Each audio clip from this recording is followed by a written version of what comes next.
Good morning, everyone, and welcome to this week's edition of Ninja Turtles The Next Mutation Reactions. I am Fred. If you are new to the channel, welcome. If you are a returning viewer, welcome back. We are in the home stretch of the often forgotten about and somewhat underrated Ninja Turtles The Next Mutation series. We have exactly 6 episodes left, plus two tie-in episodes involving Power Rangers in space. Granted, in one of those episodes, the turtles are only in it for like maybe 30 seconds to a minute, but we'll cover it. We will cover those two because technically they take place after uh the one and done this series is done, or somewhere along the lines if you want to try and make it fit continuity wise somehow, some way. Anyway, this week we're going to be covering the episodes Like Brothers and Unchain My Heart Part 1. One would think I should just do Like Brothers on its own and then do the Unchain My Heart episodes in two videos, parts 1 and 2, parts 3 and 4, but just to keep the math right, it's to you know, be able to get to doing 2 episodes of Star Trek Deep Space Nine reactions twice a week, because those are single episodes that take about the same length of covering 2 episodes of the series. So for those who are new here, don't know the format, you don't hear any of the audio from the episodes in question because I do have a stream of consciousness way of talking, as I'm talking to you as I'm watching. So you're getting my unfiltered thoughts and opinions and ramblings. You The footage is obviously blood, and we are using the DVDs for this. The complete set DVD is actually combines 2 separate volumes into it. Hence why the episodes are kind of like are not. We have not been covering the episodes in broadcast order. We've been watching the episodes in continuity esque order, which is going to be kind of weird because if memory serves me right, Like Brothers is nearly a clip show, and Who Needs Her, the final episode of the series, is kind of a clip show. Anyway, I don't know why I put this down there, so let's get into it. To the cold opening, 33rd Street Station, Uptown only. As stock footage of New York and what? Raphael and Leo are sparring. How's Michelangelo doing?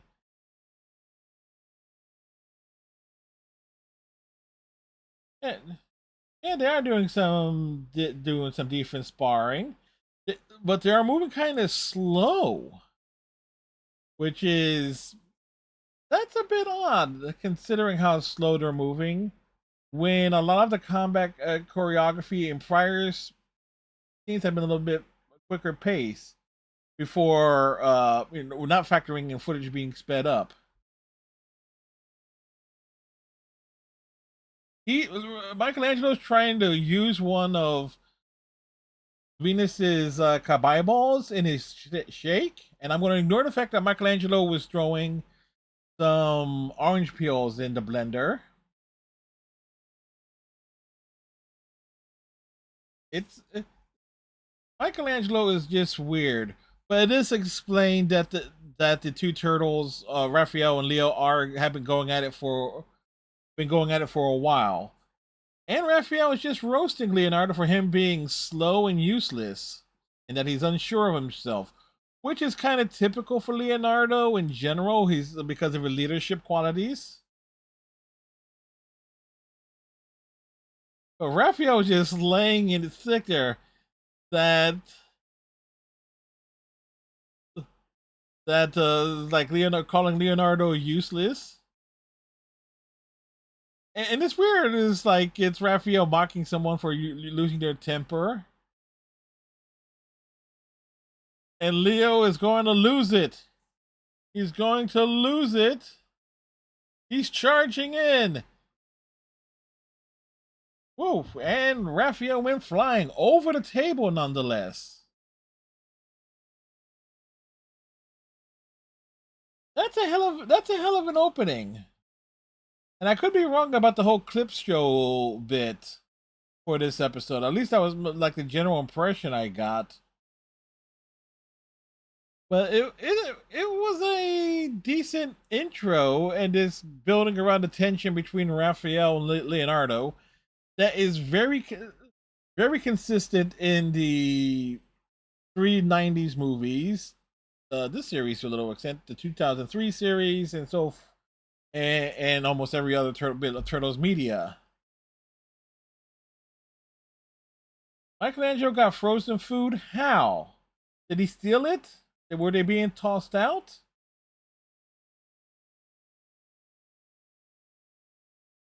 Don't use the tater totters. Venus got the right idea. When are going to stop trying to out ninja each other?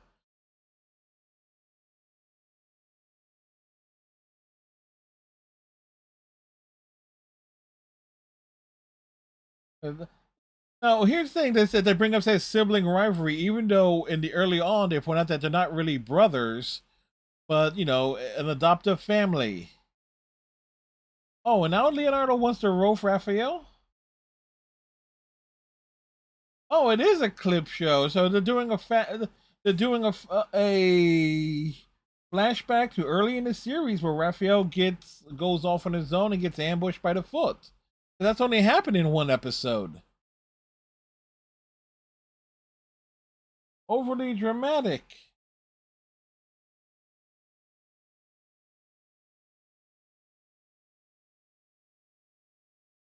I mean, that is kind of weird that they're using a clip show episode, and even then, this episode aired originally fairly late in the series run anyway. As a matter of fact, it aired before The Quest, which was like episode 18. So this would have been episode 19 ish or so, and then Who Needs Her was the final episode. Well, heck, it's a hell of a way of recapping stuff. Like if before heading into like the four-parter, if one wants to look at it like that. But the Unchained My Heart four-parter aired before this episode. So it's weird. A lot of like scratching of the chin.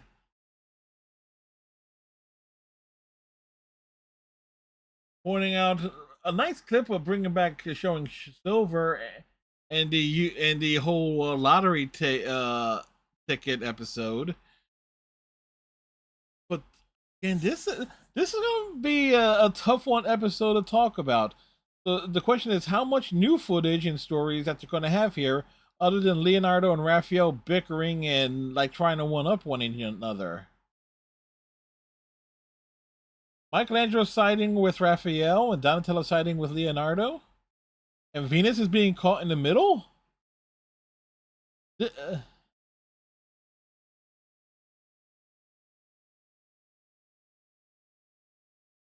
Yeah, Michelangelo thinks Leo is wrong, which is kind of a unique twist.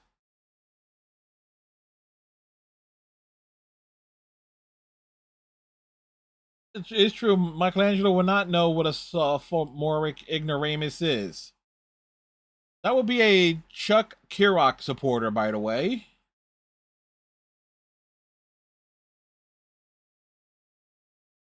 Again, a recap back to the early episodes with the Foot crashing into the lair.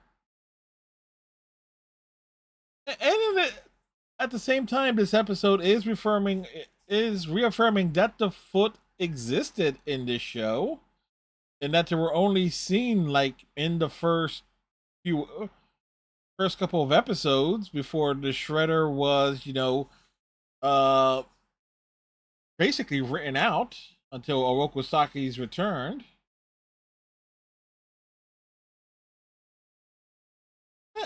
It's also a reminder of how decent the fight choreography was early on in the series, as well as the dependence on the slapstick.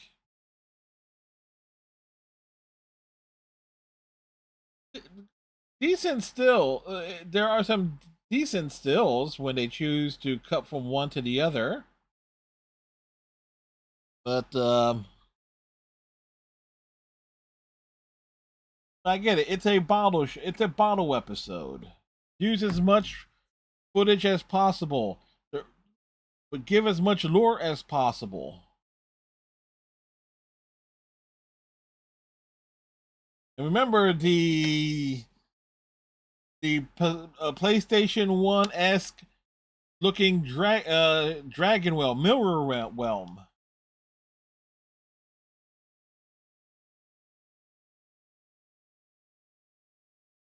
No, and I have not really fully talked about it from early on.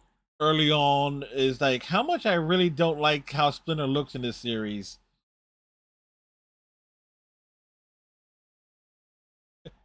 This is certainly making Leonardo and Raphael look like a pair of buffoons.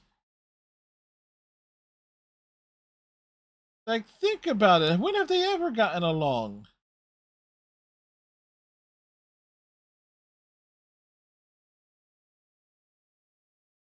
Oh yeah, it was like pointing out how Leonardo is pushing his pushy leadership, and also the episode that was fairly recently where he just buried Raphael when Raphael was having his adventure with Bone Steel. They they're constantly slamming each other.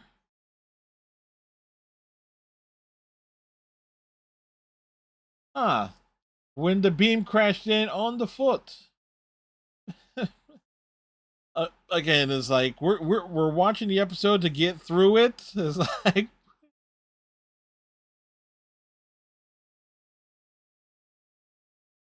two sides of the same watermelon. Yeah, that's an interesting analogy to describe Raphael and Leonardo. But it's a lot. This is pretty disorienting to watch and trying to remember where a lot of these clips are from because they're not showing these clips in order. They're jumping all over the series.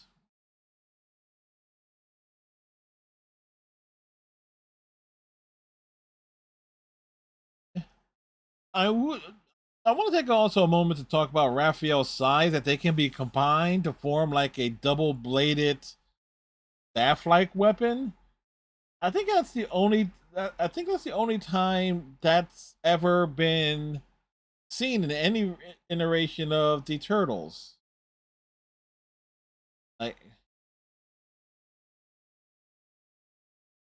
oddly enough, Splinter has not been seen in this episode, at least beyond like the archive footage. And going back to the first episodes, where Splinter just takes time in smacking the hell out of Raphael's motorcycle.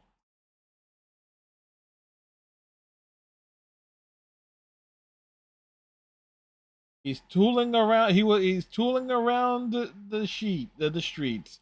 It's it of course they're going to show footage of Raphael being ganged up on.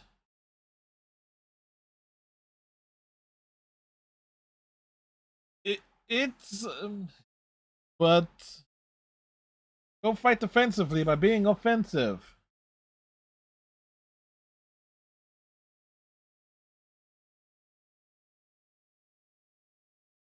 Again, if this was something that was meant to be shown between because the show premiered in September and there was like off the air for a couple months, for like the December, January, and returned to the air in February. So if this episode was like placed like right in the middle, like conceptually, it will work as a season recap. or a mid-season recap. But being, but knowing that it aired late in the one season run, and that it's basically in the back end of the DVD sets, it's unusual. But they got some quick costume change with Leo and Raphael jousting with buckets on their heads, musketeer outfits. They just gone somehow they got lightsabers in a pillow fight. You know, they could have like avoid using archival footage by not speeding up that combat sequence.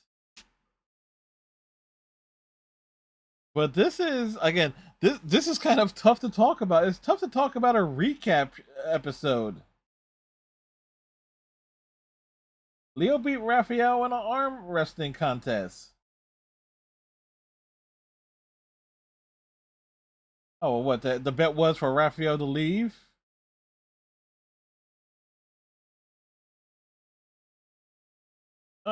Making use of the a punching bag.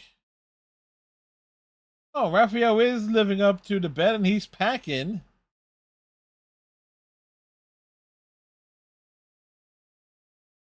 It is kind of weird that there's two entrances in this episode of Leonardo being stronger than Raphael, which is a contradiction because normally it's depicted as Raphael being stronger than Leonardo. Trying to do pull-ups here, and the actor in the Leonardo suit is literally jumping up. And is Raphael's suitcase like a hammer space? Because he literally lowered a guitar into it vertically. And to talk about which one should leave, and again, he's lowering a full size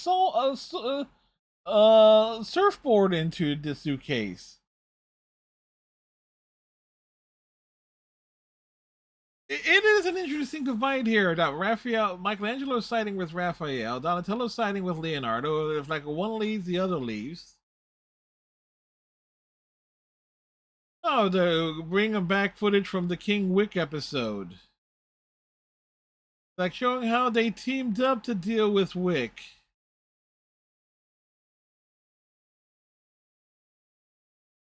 Yes, showing how Leonardo and Raphael has teamed up throughout the entire series up to this point. It's again, I'm just I'm reaching for finding stuff to talk about here. I mean, it's impossible to talk about a cliff show. Oh, Raphael is taking the body bag and he's pushing it down vertically into the suitcase. Venus is trying to be the most reasonable here, and of course she is the most level-headed because she kind of has to fit that role with Leonardo being a lot more temperamental in this series. Ew, sushi sounds awful.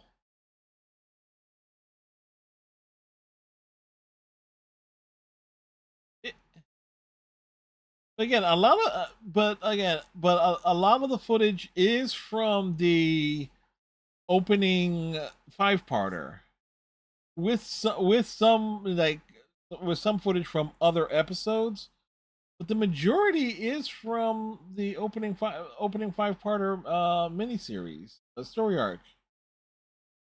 Another episode of King Wick, another clip from King Wick.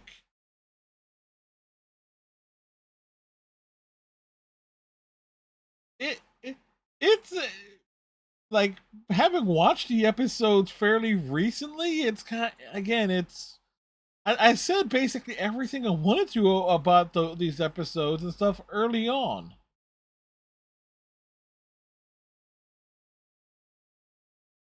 Hey, it's Bone Steel, where he gets caged.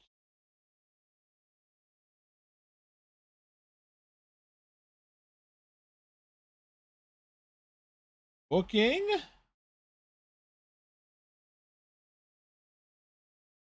Like they're saying that Leonardo is always in control.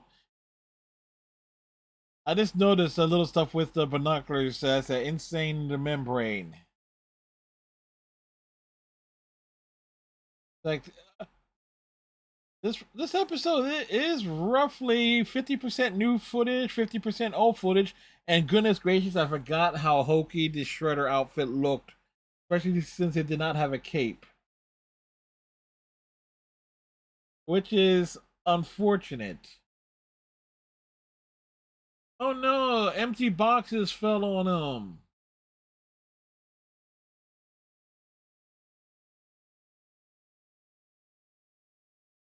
Talking about how they took down Orokosaki when it was like the first time Venus met the Shredder. That that's a bit odd.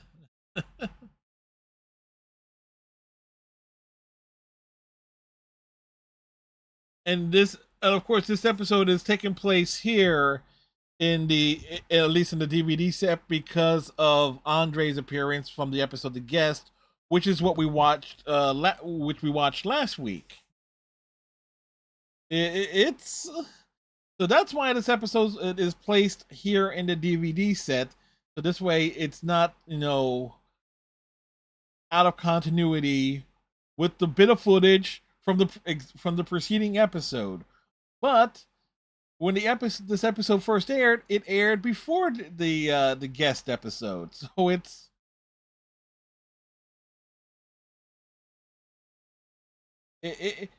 again it's them rearranging the episodes for continuity purposes. Oh yes, and take a shot for the continued use of the getting on the vehicles that seems to appear in every episode. Wait, nearly every episode.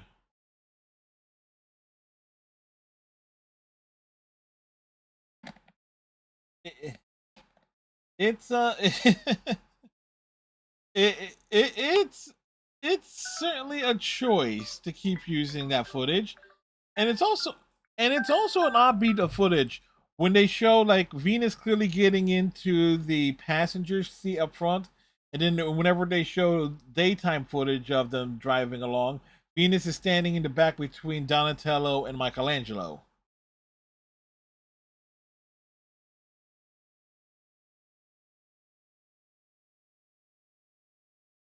Venus is literally acting like the big sister here, and it's a good role for her in her trying to in her trying to mediate the situation.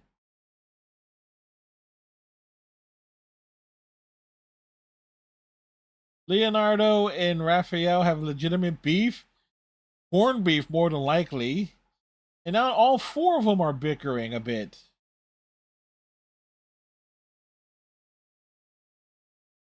That's kind of weird that Raphael's saying the line like Venus's opinion really matters, considering the final episode in this series is called "Who Needs Her." Splinter just walks in and just is confused by what he sees. But I just noticed something. Splinter's fur is actually a little bit more brown than what it was in the first few episodes. It's the first time I've actually noticed it. The actual texture of his fur changing, because early on it was certainly looking more grayish.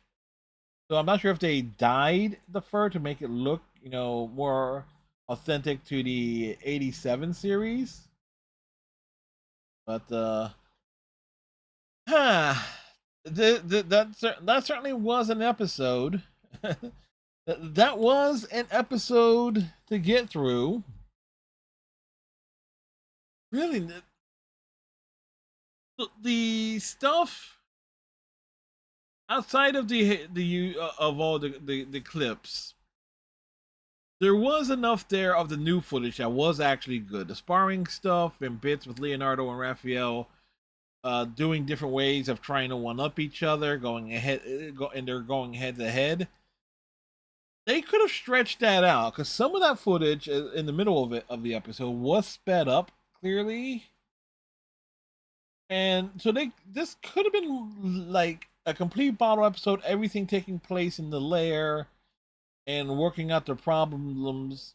But considering the clip show format and everything of the dialogue that was being said from mostly Donatello, Michelangelo, and most certainly Venus, would require like the cut to footage from the from the uh, from the previous 21 episodes.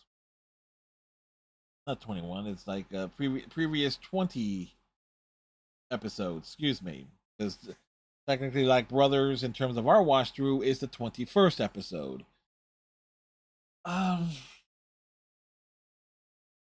Again, its placement is very weird, and like, and why rely on do a clip show in a 26 episode season? Matter of fact, this was kind of a problem I had with some of the late era like Power Rangers, like Megaforce, Power Rangers Samurai, where they would have no, they had like a recap episode of or something or other take place like halfway through the series, but they were committed to doing a full 40-ish episodes, like give or take. And I'm trying to and I'm thinking back to Mighty Morphin Power Rangers. They did kind of have a clip show format, but only once, I would say. It was a two-parter, like the Island of Fear. Like the Rangers ended up on an island, and they were fading away and had to face and confront their fears. That's Trini giving over her fear of heights, Zach his fear of spiders. Uh, I forget what Kimberly, Billy's, Jason, and Tommy's fears were. What they had to overcome. That episode is, and that two-parter is also points out is like it's the reminder of, and the reason why those episodes, I know we're sidetracking here, is staying out in my mind, is because of Trini's fear of heights, which was the second episode that aired third, and it's like the whole continuity in that there. Continuity is a bitch. Anyway, let's unchain my heart, and this should be, and I have not commented on this regarding the intros for the episodes of the Next Mutation series, that we see this like vampire looking lady in the opening in the intro with every episode, but they have not been seen yet.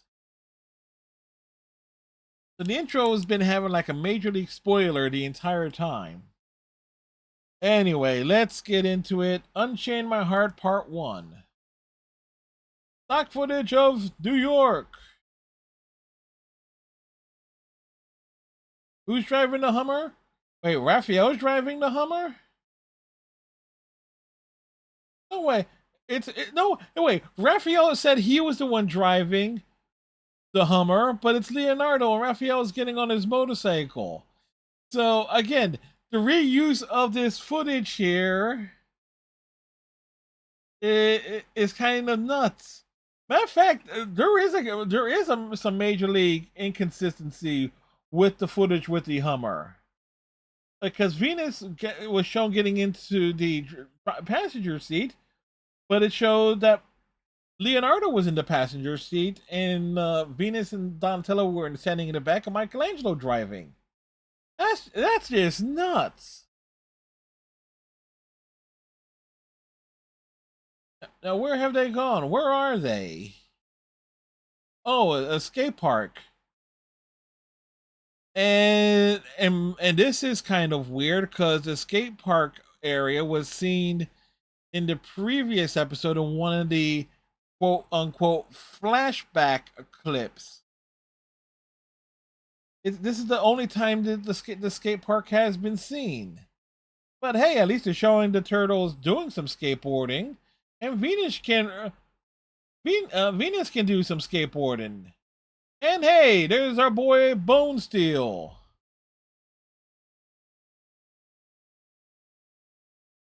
Oh, yep, and there's the cage. Yeah, this. So the episode Like Brothers was clearly meant to be shown at. That's right, because the Unchain My Heart four-parter aired before the Like Brothers episode. This so it makes sense. It most certainly makes sense in that regard. So now this raises the question: why didn't they on the DVD say they put Like Brothers this behind this four-parter?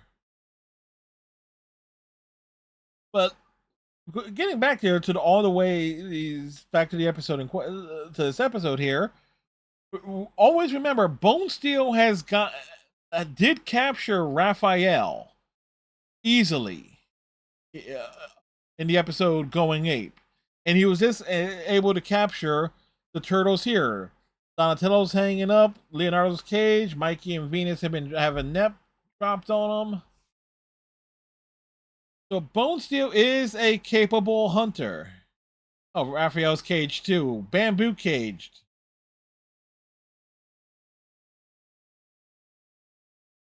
Scooters. I just realized what Donatello's skateboard is. It's a throwback to the sewer boards that was seen in like the '87 series. And as a matter of fact, there was a toy where you just like it was almost like a skateboardish toy that had like a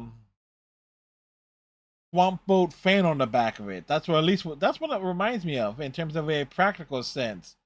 But Donatello getting them free and going one on one with Bone Steel is kind of cool.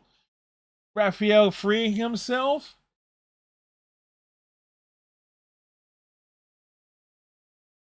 Michelangelo thinks of himself as a largemouth bass. Yeah, you know what? We would want this version of Michelangelo mounted on the wall and him just singing tunes.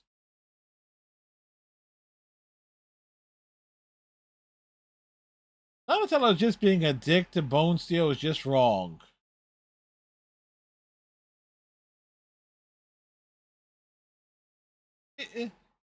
And credit to Scott McNeil because I don't think they're having a stuntman do this, taking the bumps for him.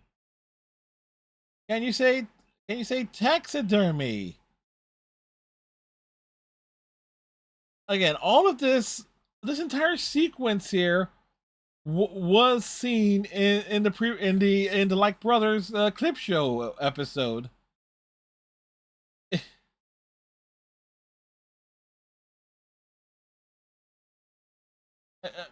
But it's a great start for an episode here. But again, how capable is Bone Steel as a hunter? He's very capable. Somewhere in China, someone needs to dust this damn crypt. Oh, it is a vampire thing. Break the chain. Literally unchain the heart.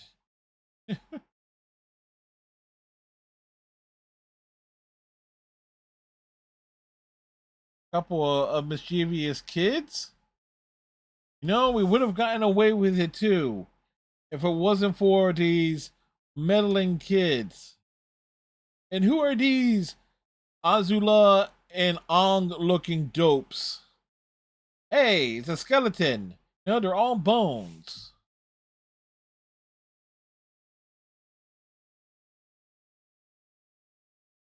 Wow, that is some badass bad dumping for this girl dumping who's point is like that was some weird bad dubbing ADRing there to indicate that they have a different voice. But we finally get to see this vampire looking lady. And boy, is she cute.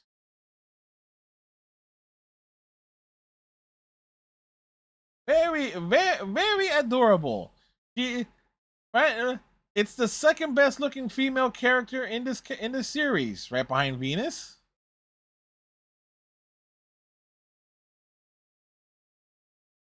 He's been in the box 70 years.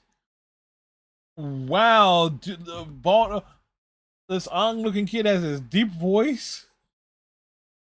I wonder if the decision to I wonder if the dubbing of these kids was done afterwards, but they, they don't have the heart.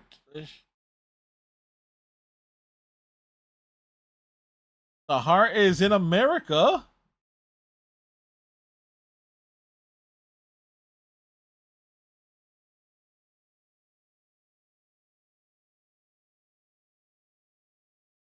Yeah, just tell her exactly what's going to happen to her bones if she doesn't get her heart back.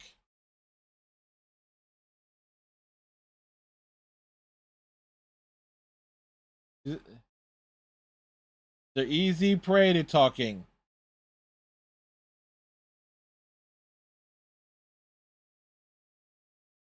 I will give the two kids a little bit credit here. Their facial expressions are solid, and as the dubbing is matching their mouth movements a little bit better than the initial ones.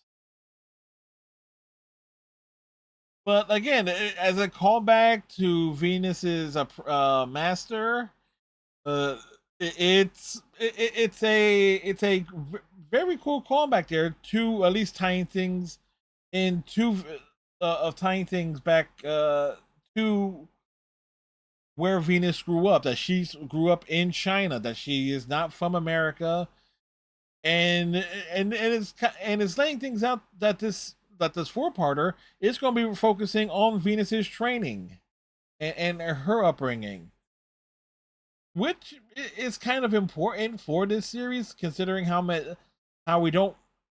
There's been a number of times where, or at least in particular, Donatello mocked Venus's shinobi skills. Michelangelo doesn't wear socks. Stinky routine. That's somebody's heart, Venus. Be nice.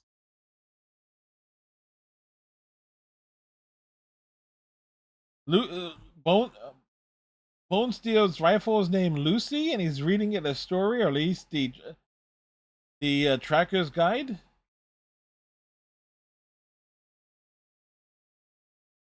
The turtles go to Central Park when the moons are full.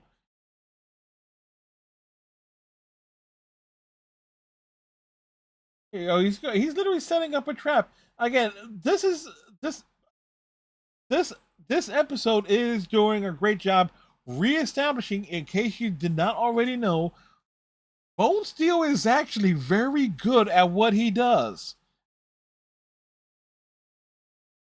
He is probably the biggest natural threat, like most consistent threat to the turtles, because despite his comedic and over the top delivery, Bone Steel actually has come far closer to succeeding on a more consistent basis than the Dragon Lord.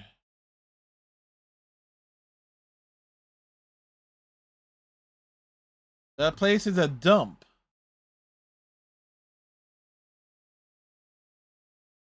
Again, she, she can sense her heart. Can you feel? Wow, that dubbing on. It's like they can't the dubbing of the two serving vampire kids' voices are kind of goes up and down with the audio mixing. Very noticeable with headphones if you have equalized audio enabled. It's so strange that it jumped out the box. The Chinese jumping herb? Venus, you wouldn't know that if it was.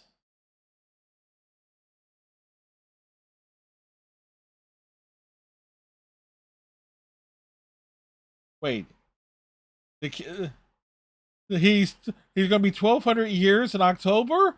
Well, that's perfect timing here. That's perfect timing that we're watching this episode here in the middle of September.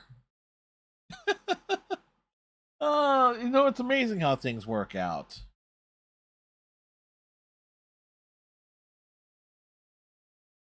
And not Bonehead Splinter, Bone Steel. Leonardo wants to be a hunter and that there's no such discipline? Yes.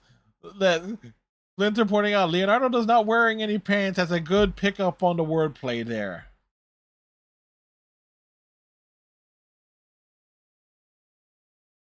Okay, like, what's a CD-ROM? Well, that's a question people about 20 years younger than me are asking these days.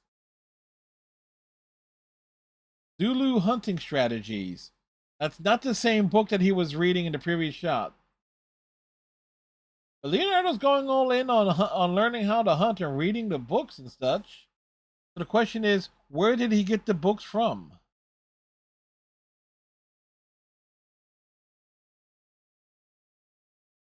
Apparently, Splinter has been dominating Venus in chess, but they're doing some frisbee.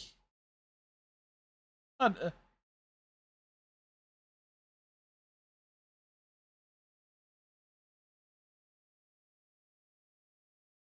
wow, Bone Steel was actually right that the turtles can't help themselves by going out to Central Park when the moon is full. Like, Bone Steel was actually right. Also, the return of Venus's cape, which was only seen in a couple episodes.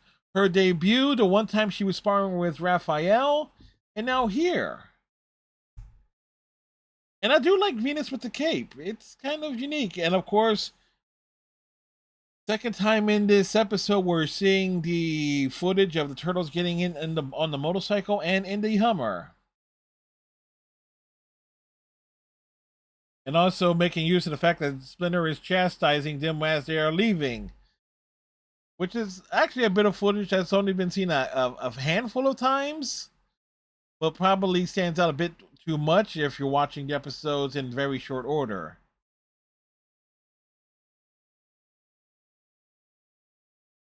It, again, they certainly make use of recycling the footage as much as possible.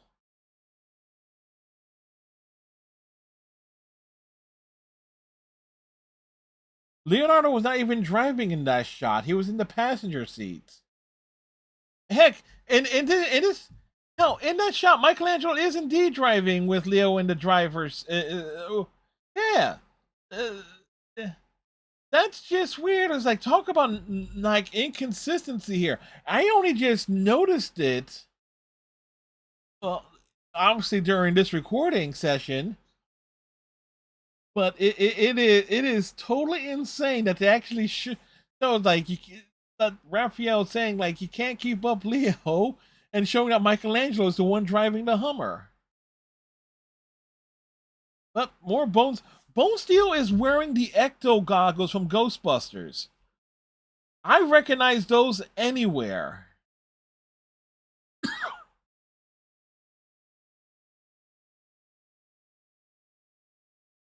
Oh, Splinter is noticing that the thing has jumped out of the box.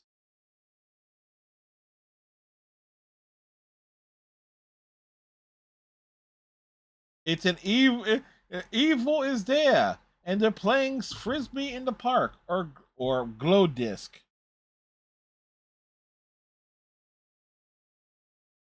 I wonder how capable they were of actually playing frisbee during filming, or just using like filming stuff for like Venus, excuse me, for Bone Steel to actually look with the ecto goggles. Okay, no, it looks like they were. No, it actually looks like they were actually trying to properly set up of them playing frisbee. But Bone Steel again, he's capable of trapping them. He set up a laser perimeter. Again, again, Bone Steel probably has to be my favorite character of this series.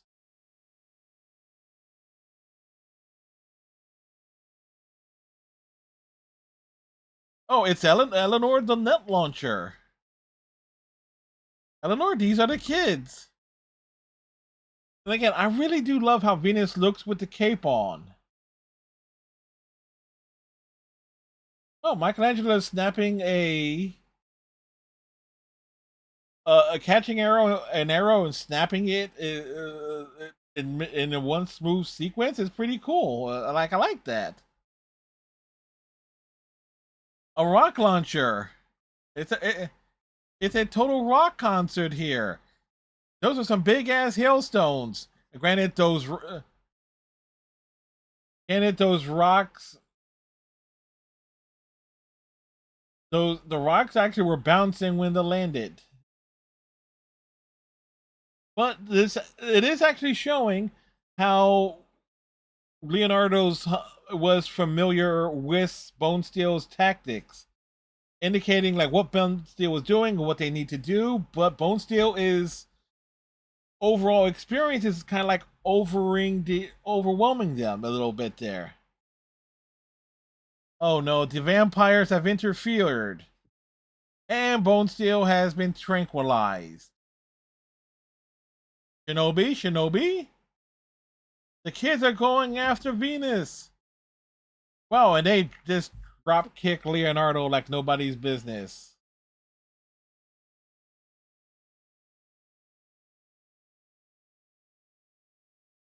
Searcher, she has no pockets. Uh, yeah, this showed that the vampire kids can kick the turtle's ass a little bit there. Is Raphael gonna power bomb him? That's what it looked like. But a nice little bit of a roundhouse exchange between the lead female vampire and Venus. Okay, Bone Steel is stoned. I was like, follow me, Mr. Perkins. It's like weird, dude. Your heart is in your chest. No, it's in a box. Yeah, Donatello found the controls, and he's going to get him off before. Hopefully, he turns him off before Bone Steel falls into him. Nice, he did get him off. And Bone Steel, with the way he just passed out, his head would have hit those beams. Raphael and Michelangelo are having a bad day. And Leonardo just using Bone Steel's own trap to trap the vampires is exceptionally clever and taking advantage of things that were set up. That this is very very good in terms of all the setup and payoff here. And this is just part one of this four-parter.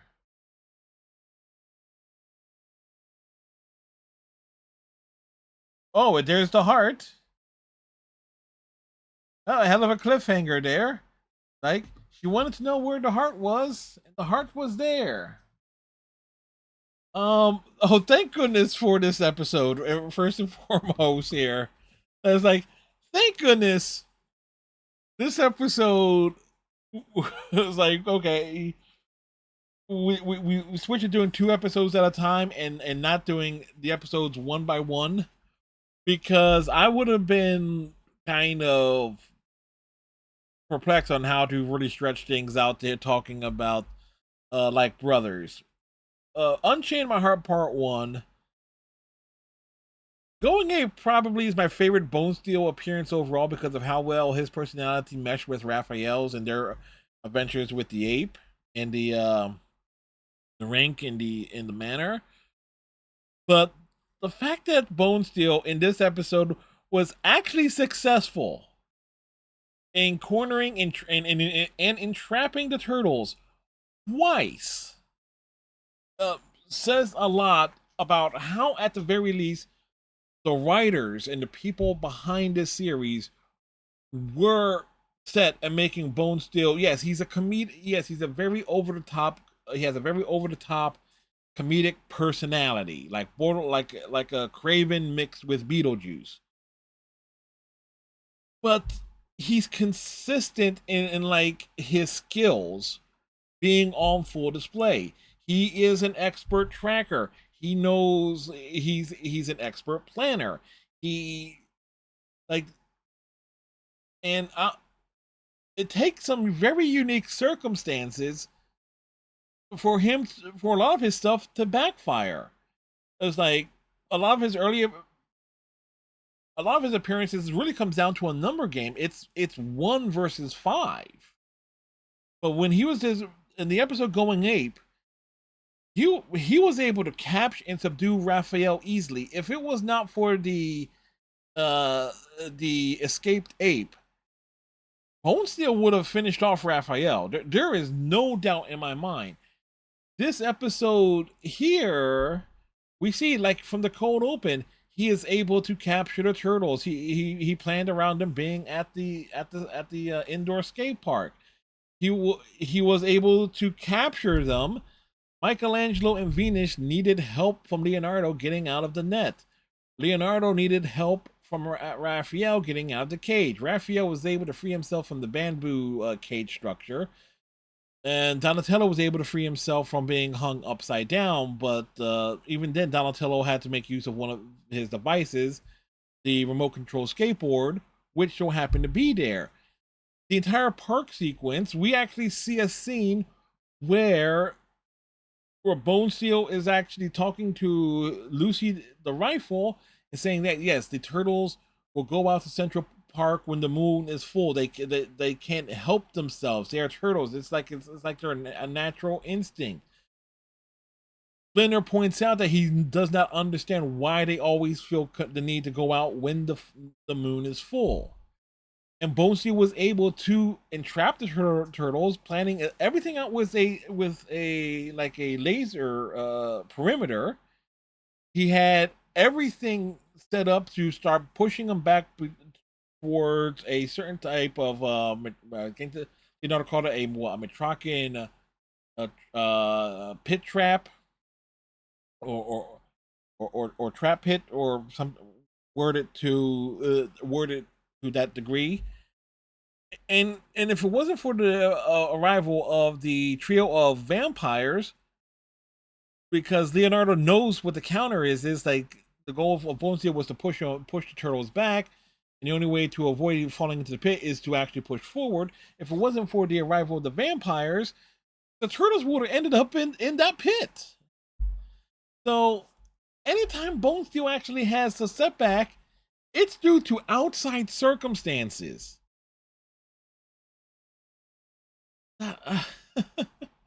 So the vampire mistress, I didn't catch her name. I don't think her name was actually given. I know the two little kids were given names. One turns 1,200 years old in October. But the vampire mistress lady, she's gorgeous. She's cute. I love the look with the long hair, the makeup, and the attire and everything. The little combat sequence she was having with Venus in the park looked like it was really well done. And the two little kid minion looking vampires, base, base, essentially having their way of sorts with Michelangelo and Raphael. Well, I take that back. The fights were evenish, but even then with like the height advantages. height advantage and height disadvantages. It's that was kind of weird. Boy, am I gushing a lot over this episode because again, Like Brothers is a clip show, so there's not much to talk about there, and other than any of the setup that we're going for the clips, this this set everything up beautifully. Make excellent use of an existing villain in Bone Steel. Set up a new villain with the vampires, and the fact that she is going to be looking for her heart, which they say was in possession of Venus's master, and that she took it to with her to New York, and that we actually see the heart thing in her medicine box. It looks all wilted and stuff going forward, but then at the end of the episode, it is fully grown. It is beating heavily. Although Splinter should have been in that final scene, saying, pointing out to the turtles that yeah, there's a bit of a problem, and point to the table where that heart was beating in the box, as opposed to the turtles opening the box and seeing the fully grown and beating heart. But even then, that's one hell of like a gruesome way for the episode to end in terms of a cliffhanger. I'm actually looking forward to watching the next two episodes, parts 2 and 3 of Unchain My Heart next week. And of course, we got the final episode of the story arc plus the final episode of the series will be the following week, and then after that we'll do the 2 episodes of the tie-in of Power Rangers in Space to wrap up everything related to Ninja Turtles: The Next Mutation, which will probably be the only times I do anything related to Power Rangers on this channel, in terms of watching the series, because there's a lot of series and a lot of episodes in that franchise. Like, it's gonna take me forever just to get through every episode of Star Trek Deep Space Nine, but we worry about that when we worry about that.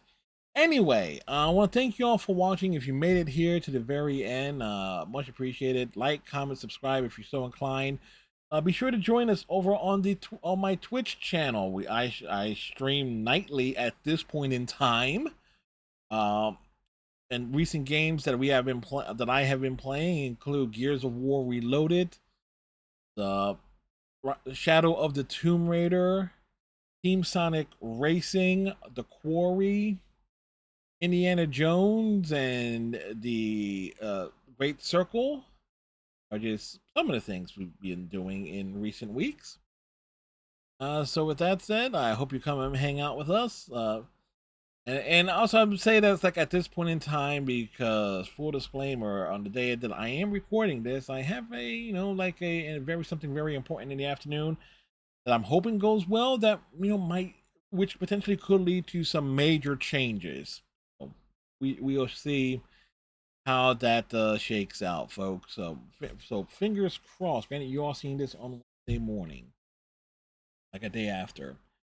Anyway, y'all have yourselves a great day. We'll see y'all in the next video. Bye.